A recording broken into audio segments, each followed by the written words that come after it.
میں دنیا میں قدم رکھنے ہی والا تھا کہ دائی یکا یک چیخ پڑی ہے میاں بچہ تو الٹا آ رہا ہے۔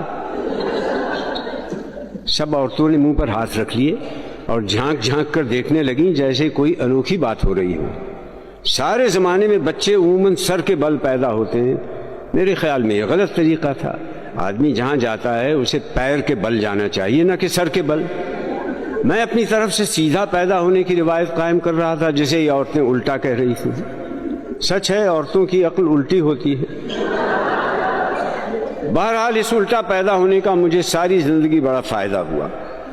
جیسے ہی میں باہر کھلے میں آیا، دائی نے ہاتھ سے سونت کر میری آلائش علیحدہ کی، مجھے الٹ پلٹ کر دیکھا۔ کمرے میں کافی اندھیرا تھا اور دائی کی نظر بھی خاصی کمزور تھی۔ اس نے ہاتھ سے مزید ٹٹول کر اپنا پورا اطمینان کر لیا، پھر چلائی، ارے بیٹا ہے بیٹا۔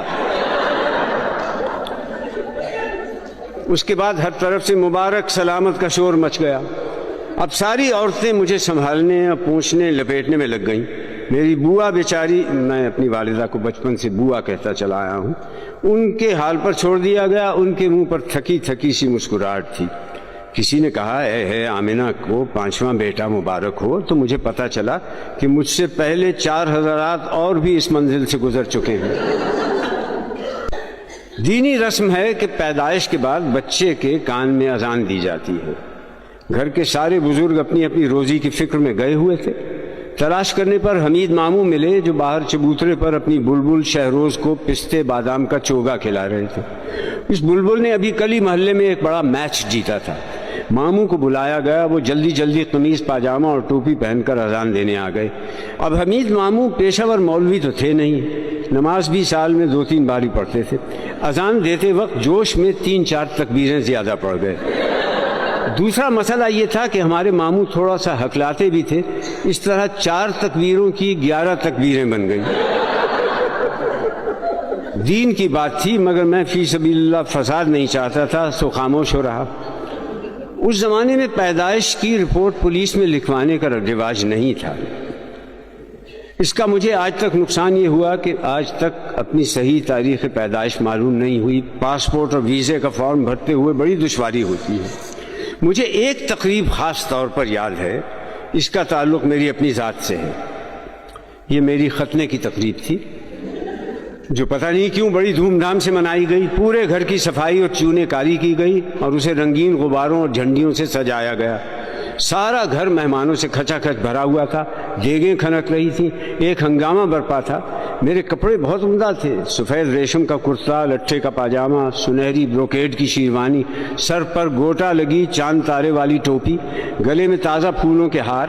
لوگ میری لیے طرح طرح کے تحفے اور کھلونے لائے تھے۔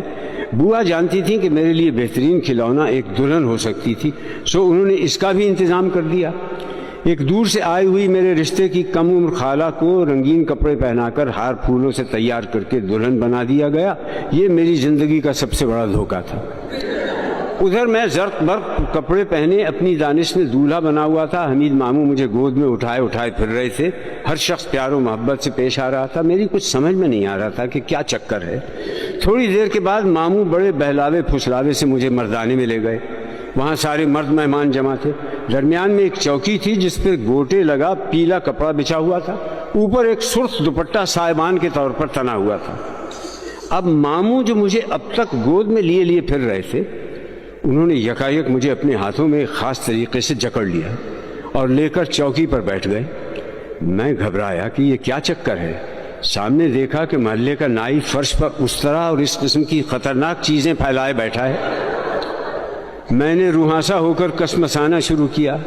ہر طرف سے شاباش شاباش، بڑا بہادر بیٹا ہے کی آوازیں آ رہی تھیں۔ اب میں نے مچلنا اور رونا شروع کیا۔ ماموں نے کہا کوئی بات نہیں، گھبراؤ نہیں، اوپر دیکھو دیکھو، وہ دیکھو سونے کی چڑیا اڑ رہی ہے۔ گھبراہٹ اور پریشانی میں جھوٹ جانتے ہوئے بھی میں اوپر کی طرف دیکھنے لگا۔ غفور نائی کا ہاتھ بہت پھرتیلا تھا۔ ایک لمحے میں اس نے نہ جانے کیا کیا، جلن سی ہوئی، گرم گرم خون ٹپکنے لگا۔ اس نے ریشم کی راکھ کا ایک چھینٹا مارا، میں چیخیں مارنے لگا۔ اتنے میں سارا معاملہ صاف تھا۔ ہر طرف سے مبارک سلامت کی صدائیں بلند ہونے لگیں۔ مجھے ہاتھوں ہاتھ اندر زنانے میں لے جایا گیا۔ میرے رونے چلانے سے بوا پریشان تھی، مگر دوسری عورتوں نے مجھے ہاتھوں ہاتھ لیا اور ایک تیار بستر پر لٹا دیا۔ چند عورتوں نے مضبوطی سے میرے ہاتھ پاؤں جکڑے ہوئے تھے۔ تحفے میں آئے ہوئے کھلونے میرے ارد گرد ڈھیر کر دیے گئے۔ یہ تجربہ مجھے سالوں تک نہیں بھولا۔ میں جب بھی کسی کو سجا بنا دولہا دیکھتا تھا